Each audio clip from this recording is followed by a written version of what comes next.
Hello, everyone. First of all, thanks to the organizers for such an inspiring workshop. So I'm Michael Lohse. I'm a postdoc in Tom Mercer's Flocals Lab at the Sainsbury Wellcome Center in London. And today I'll be talking about a recent study that we've been doing, where we've been performing brain-wide recordings during a decision-making task, and we use these to reveal a link between evidence integration and action that is taking place throughout the premotor brain. And so everything that I'll be talking about today, everything that I'll be talking about today has been done in collaboration with another postdoc in the lab, Andrew Kilkevich.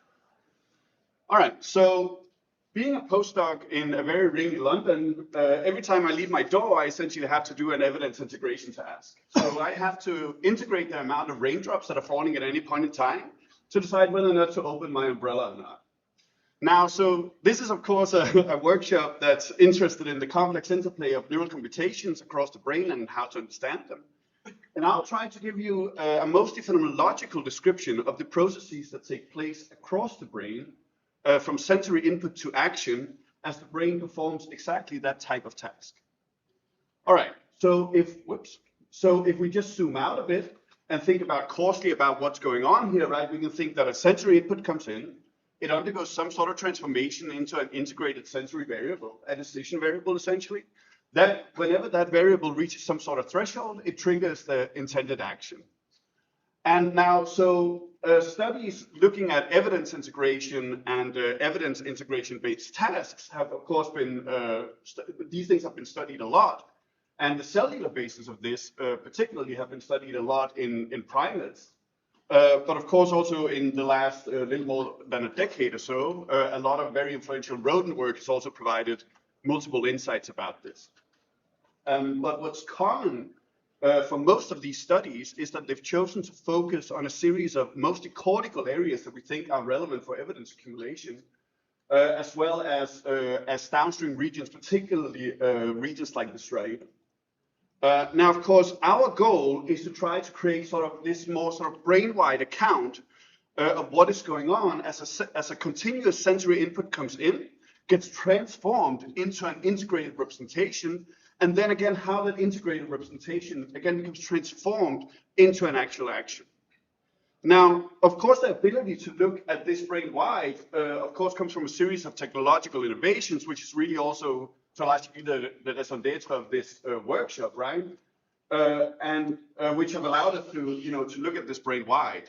So previous studies which have been performing these brain-wide recordings in during decision-making have essentially revealed to us that a lot of task-related signals are really widespread across the brain, right? And particularly that motor signals seem to be dominating activity globally. But the tasks that have been used in these decision-making tasks, these decision-making tasks that have been used in these studies have not been specifically designed to assess how a continuous sensory input gets transformed into an integrated representation, and then again, how that integrated representation becomes transformed into an action. Now, in order to study that, we needed a task that fulfills a set of task requirements. So first of all, we need precise control of the sensory stimulus dynamics in order to understand the nature of the transformation that is taking place. We need to minimize confounds of movement on sensory evidence representation at least as much as we can. And we want it to be a reaction time task, so we can observe this ongoing process of decision making while knowing exactly when the decision is actually made. And so a decision that a task that fulfills these requirements were designed by Ivana Orsulic when she was a PhD student in Tom's lab. And in this task, the mice are head fixed on a wheel. They are observing a drifting grating that is constantly fluctuating in speed. Every 50 milliseconds is fluctuating in speed. And then the job of the mouse is to try to detect when a sustained increase in the speed of this drifting grating occurs.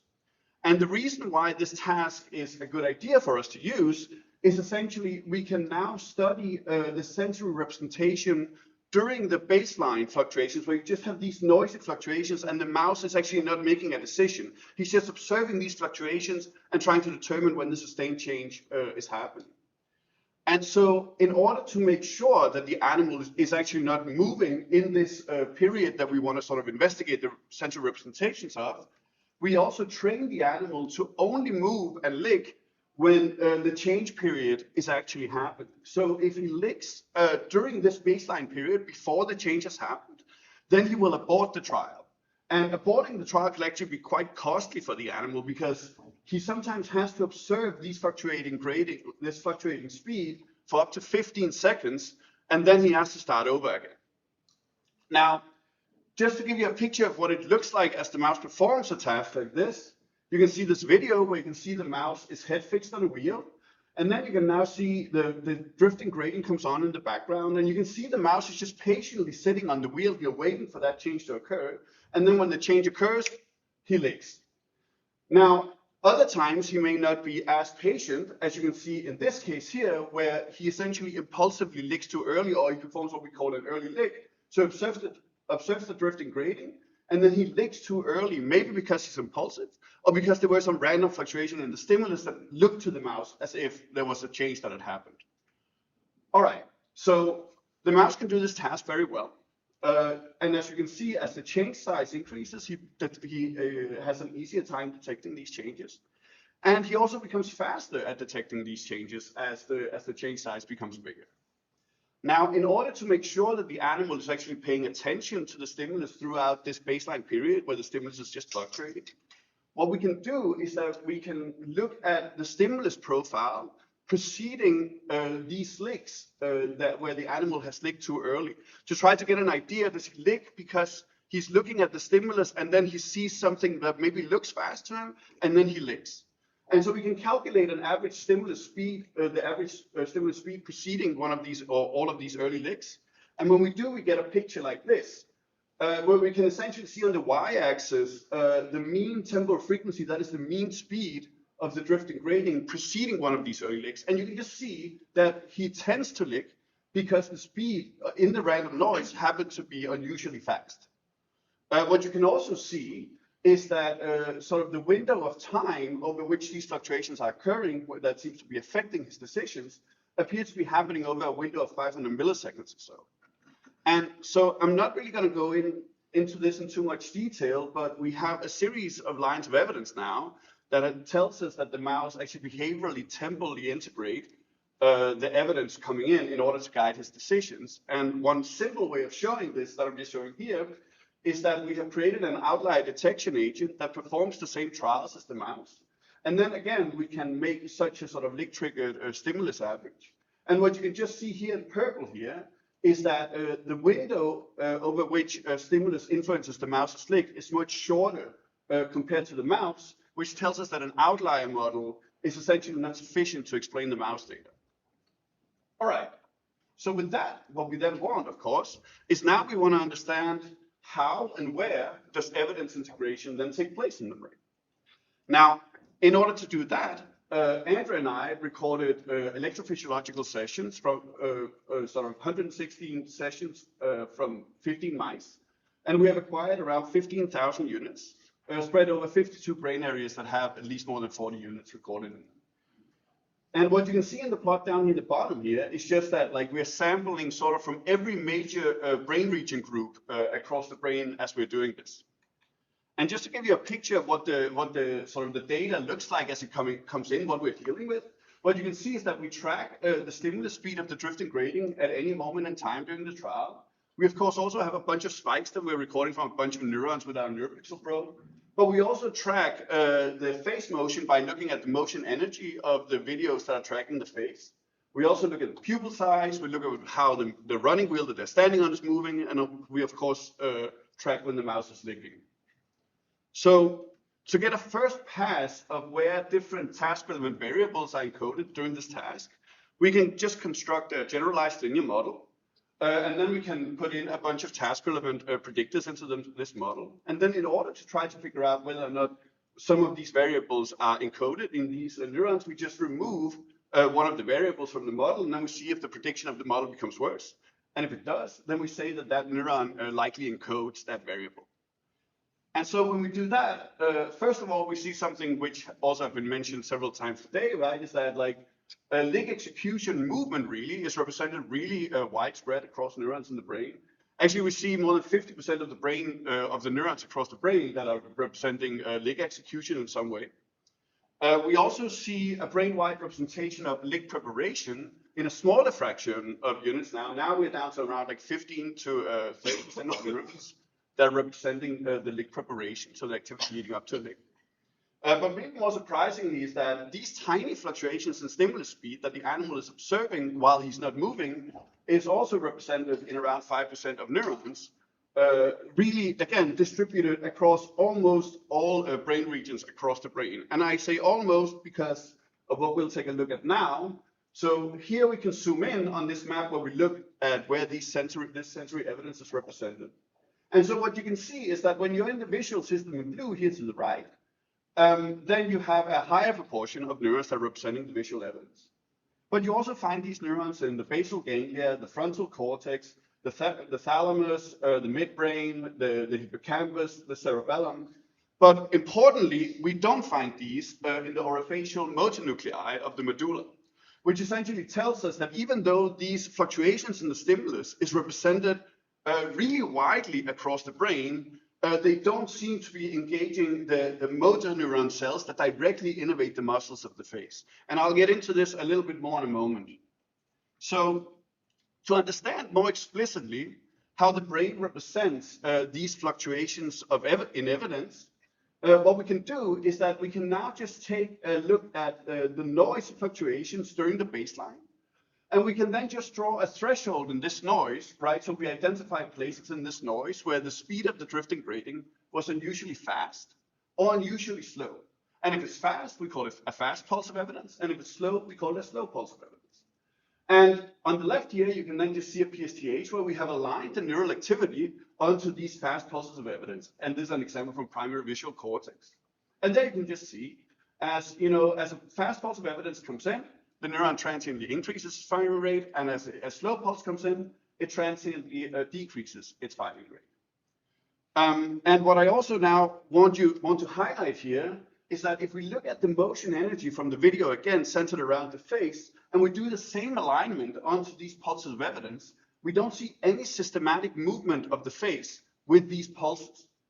And if we align activity again to neurons in the orofacial motor nuclei of the medulla, we also don't see any sort of activity that is systematically fluctuating with these pulses of evidence.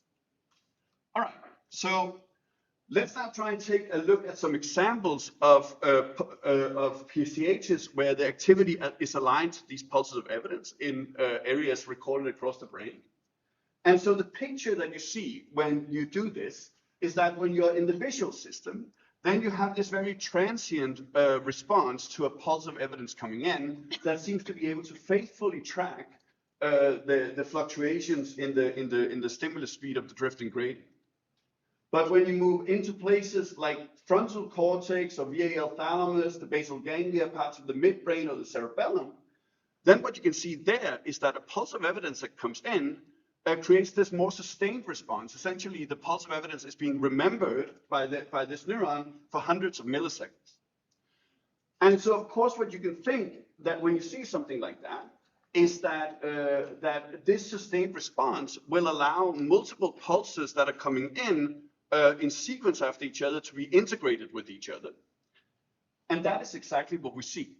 So here's an example in the MOS, the premotor cortex or the secondary motor cortex. And in black, you can just see, again, a response to a single pulse of evidence.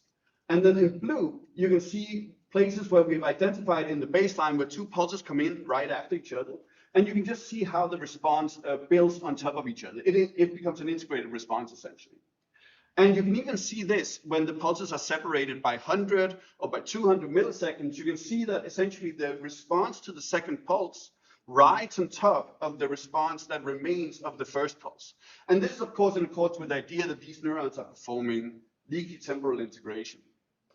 And what's important is that we don't see this kind of integration in the early visual system. Like here's a neuron from the superficial layers of the superior colliculus, where you can just see that each pulse is represented as an individual event. All right, so then to try and look at this across the multiple brain areas that we've been recording, we need a way to summarize this. So we essentially use the amount of facilitation, or the sort of how much bigger the response to the second pulse is compared to the response of a single pulse. And we use that as a proxy for integration now. And so when we do that, of course, then we can essentially look at where integration is taking place across the multiple areas that we've been recording at. And so what you're looking at here is that on the x-axis, you have the time between the two pulses. And on the y-axis, you have all the different brain areas that we've been recording here. And what the color denotes is just how much more facilitated the second pulse is compared to just the first pulse when the first pulse is presented alone. And the picture that is emerging here is essentially that when you're in the visual system, then the neurons are not really doing a lot of evidence integration. But when you move into places like the midbrain, parts of the thalamus like PF, right? It's like frontal cortex, the basal ganglia, the cerebellum, and even some parts of the hippocampus, you see that evidence then starts integrating for hundreds of milliseconds. And so, as I said, you can imagine that this arises because of these sustained responses that you see to responses to individual pulses. And that is exactly what we see. If we just measure the width of the response to a single pulse in any given brain area, and we look at then how much facilitation there is on the second pulse, we see a nice correlation here. And what I'm not showing here is that one of the reasons why this actually happens is because in most of these places of the brain, the integration is almost perfectly linear. All right, so I've essentially told you now that that integration of the evidence is this a parallel multi-regional process that seems to be taking place in widespread across the brain, except for the early visual system and then the very final motor output of the brain. But I also told you that we wanted to understand then how this integrated evidence then becomes transformed into the action. So we're asking the question, how does sensory evidence lead to the link response? And so the first clue that we got about this came from just looking at the PSCHs of these different neurons that are representing evidence, for example, in the secondary motor cortex. And we looked at the activity of these neurons following a pulse of evidence, and then looked at the activity of the same neurons leading up to a lick, which is what you're seeing to the right here. And so the first thing that you'll notice is that all the neurons that integrate evidence are also preparatory activity neurons. But what you'll also notice if you look at these plots is that the way across the population of neurons, the way that a pulse of evidence influences the activity across this population looks very similar to the way activity across the population moves leading up to a lick, right? So essentially you can see if a pulse of evidence increases the firing rate a lot, it will also increase the firing rate leading up to the lick. And if it decreases after a pulse of evidence, it will also start ramping down leading up to a lick. And we can quantify this explicitly by just looking at a correlation between how activity after a fast pulse changes activity and how activity leading up right before a lick looks like. And then you can see this very tight relationship that I was just describing over here. And of course, what this suggests to us is that a pulse of evidence is essentially pushing the population activity towards the lick preparatory activity state. And importantly, we don't see this in the early visual system, partially because in very early parts of the visual system, like the superior the upper layers of the superior colliculus, we don't see a lot of preparatory activity. But we do see the neurons obviously responding. Some respond with increased firing rate, some respond down, but we don't see this relationship here. All right, so if we look at where this alignment between incoming evidence and preparatory activity then exists, we can then see that this alignment exists in places like the frontal cortex, the cerebellum, the midbrain, the basal ganglia, parts of the thalamus, but not in the visual thalamus, for example. But not really in the visual areas and not really in hippocampus. Now, this of course tells us that that evidence is essentially, as evidence comes in, activity essentially pushed towards the mouse should be licking. But why is it then that these pulses of evidence never lead to any systematic movement? So in order to study that, we utilize influential framework in the motor control literature, where Churchland, Shenoy, and Kaufman essentially introduced this idea. And so the idea is as follows. They recorded activity in the motor cortex, and then they recorded EMG activity from the muscles in the arm of the monkey. And then what they did is that they established which dimension of activity in the motor cortex best tracks or best aligns with the muscle activity. And then what they did is that they found an orthogonal dimension to that activity pattern. And what they found is that preparatory activity principally resides in this orthogonal dimension that is independent of the movement generating signals. Okay, so we utilized a version of this with a slight twist. So we of course have recordings from a bunch of brain areas across the brain. But instead of recording activity of the muscles, what we did was that we recorded activity in the orofacial nuclei of the medulla. And then we use that mapping to establish a movement driving or a movement potent subspace. So what we're essentially doing is that we're creating a communication subspace between any area of the brain and then the medulla neurons. All right, so what we get is something that looks like this, right? We can take the first principal component of the orofacial nuclei activity. And then we can find a dimension of activity, for example, in the secondary motor cortex illustrated here, that best aligns with that orofacial nuclei activity. We can then find an orthogonal dimension to this and then see what activity looks like there.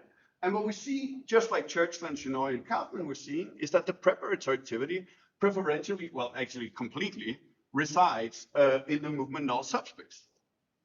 Okay, so we can then look at what this looks like across the brain. And when you do that, you get a picture like this. And I'll tell you what this is. So on the x-axis, we have time from lick onset.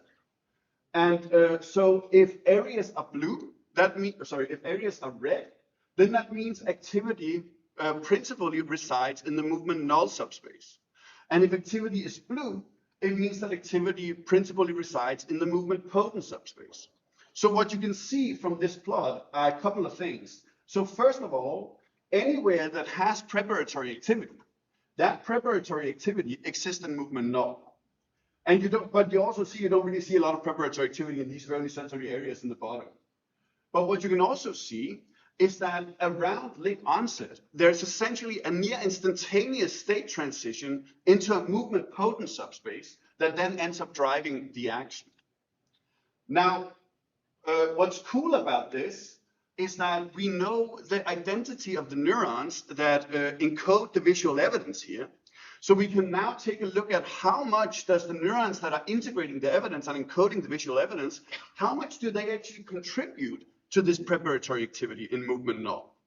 And what's crazy about it is that even though these neurons only represent around 5% of the neurons in most areas, in many areas, they end up accounting for more than 50% of the activity of the preparatory activity in movement null. So essentially what you can see in this plot here is just the contribution of the TF responsive units, those are the visual responsive neurons, to the movement null dimension, right? And in gray you can see how much activity, how much contribution you would expect from a random group of neurons sampled with the same amount, right? So 5% of neurons around here. We can take a look at this across the different brain areas that we've then been recording from. And what we're then looking at here now is, so again, x-axis is time from lick. But what you're looking at, if the areas are red, then that essentially means that the TF responsive units, that the evidence integrating units are contributing more to the preparatory activity than what you would expect by chance.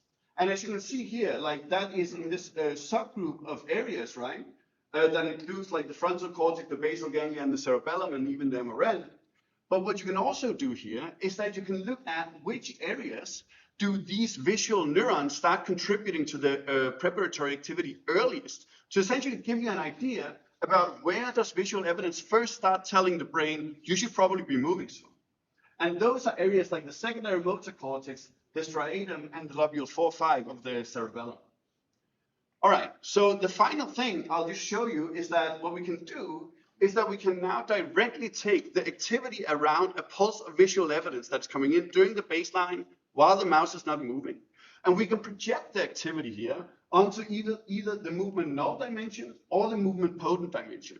And the take home from this is essentially that evidence integration takes place in this movement null subspace, and it doesn't really take place in the movement potent space. And that's how we think that that evidence integration is essentially allowed to occur, deliberation is allowed to occur without ever generating movement until you have a state transition and then you move. All right, so in summary, what I've shown you is that as mice learn the relevant of a visual input, most brain areas become sparsely tuned to visual stimulus speed in our case, except for the orofacial nuclei in the medulla. What I've also shown you is that evidence accumulation is this parallel multi-regional process where sensory input becomes temporally integrated in premotor circuits across all the brain's major subdivisions, except for the early visual areas and the very final motor output nuclei. I've also told you or shown you that essentially it looks like the learning couples sensory input into the movement preparatory neurons. Essentially, evidence accumulation is driving movement preparatory neurons, and neurons that integrate evidence then essentially bridge the input, sensory input encoding and the preparatory activity before movement onset.